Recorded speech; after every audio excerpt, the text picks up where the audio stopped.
Est-ce que tu peux me dire si on me voit bien en caméra ou c'est ça? Comme ma tête a des postures? Non, parfait. OK. Donc, aujourd'hui, on va expliquer le deadlift. Il y a plein de manières de le coacher. J'ai la mienne.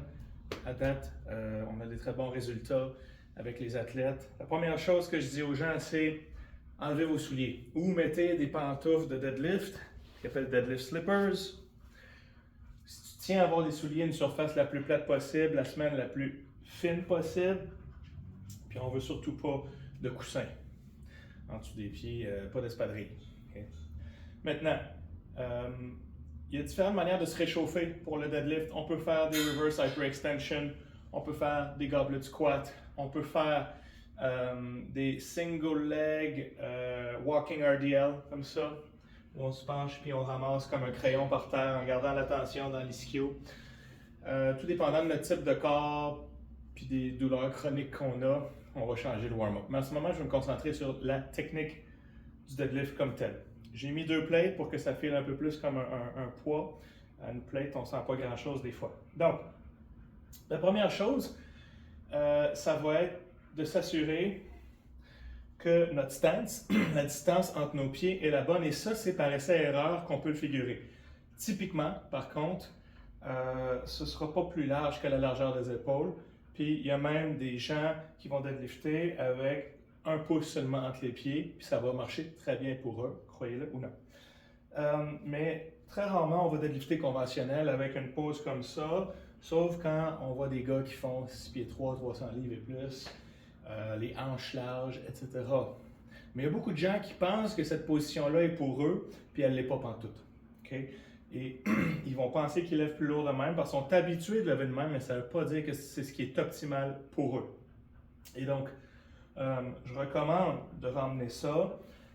Peut-être pas trop étroit non plus si on a les hanches un peu larges, simplement parce qu'on veut aussi pouvoir engager les jambes. Donc, pour déterminer la largeur des jambes, on veut trouver la position qui permet le mieux d'engager le travail des jambes, des quads, des fesses. Okay? Parce que notre dos va travailler d'une manière ou d'une autre. Souvent même, il travaille trop par rapport au reste du corps. Donc ça, c'est pas un problème. Le dos va embarquer.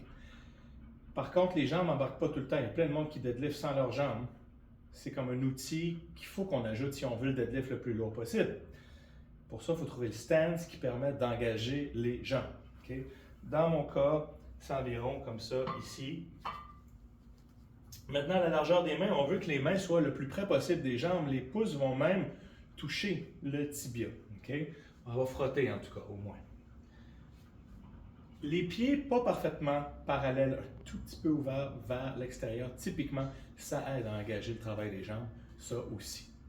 Maintenant, quand on va se placer pour aller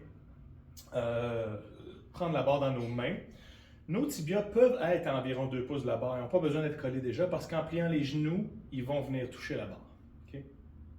Donc à ce moment, la barre est environ à 2-3 pouces de mes tibias. Et il y a différentes manières d'enseigner ça. La manière que j'aime utiliser, c'est de plier les genoux et les hanches simultanément en gardant les bras en extension. Okay? Et on garde le hinge, c'est-à-dire qu'on sort les fesses. Okay? On ne veut pas descendre comme ça. Non, on sort les fesses. Okay? Les bras sont en extension, les genoux plient, les hanches plient. Regardez. On descend, on descend, on descend. Et les deux plient toujours simultanément jusqu'à ce que mes mains puissent prendre la barre. Ce qu'on veut aussi, c'est que les épaules soient alignées avec nos mains. Il y en a qui le traitent trop comme un squat, ils descendent tellement les hanches que là sont rendues les épaules derrière la barre. Et là, quand ils arrivent pour se lever, les hanches vont remonter de toute manière, ça ne marchera pas. Il y en a d'autres, ceux qui ne mettent pas de jambes dans leur deadlift, vont deadlifter avec les épaules beaucoup trop en avant. Pourquoi on fait ça? La plupart des gens, naturellement, sans y penser, vont faire ça. Parce que ça aide le lift-off. En d'autres mots, si je me place comme ça pour mon deadlift,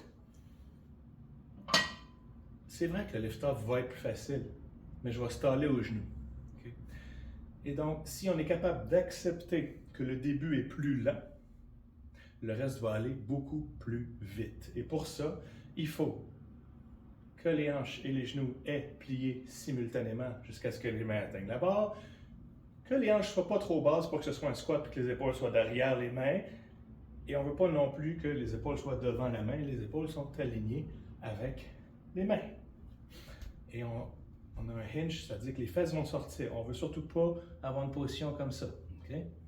Donc, je vais refaire ce que j'ai fait. Je suis à 2 pouces de la barre. Je plie les genoux, je sors les fesses, je plie les hanches, les bras sont en extension. Je ramène la barre à ce point-ci, à mes tibias si elle ne l'est pas déjà. Et là, je vais serrer la barre. Puis je vais essayer d'enlever tout le slack qu'il y a dedans. C'est pas une deadlift bar, fait qu'il n'y a pas grand slack. Et je lève en gardant la barre le plus près possible de mon corps. Regardez comment le dos est droit. On ne veut pas trop lever la tête de même, ni trop la descendre. OK?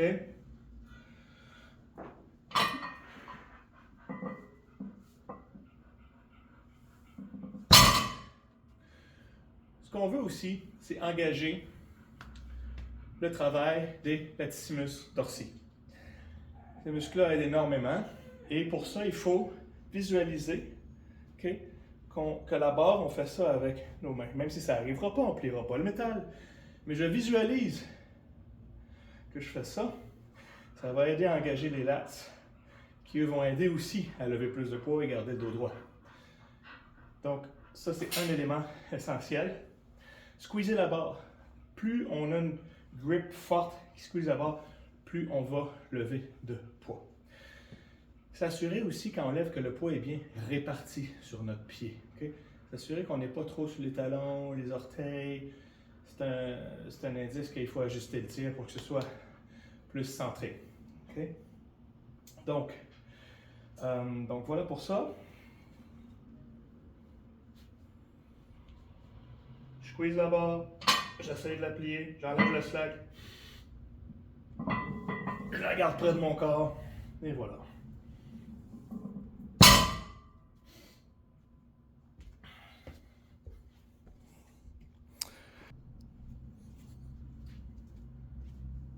Autre chose, on ne veut pas un lockout exagéré. On a juste besoin que les hanches arrivent là où elles doivent arriver. Il y en a qui aiment tirer ça loin en arrière. C'est pas nécessaire, c'est un effort de trop. Ça peut même devenir dangereux avec des poids lourds. Donc quand j'arrive en haut,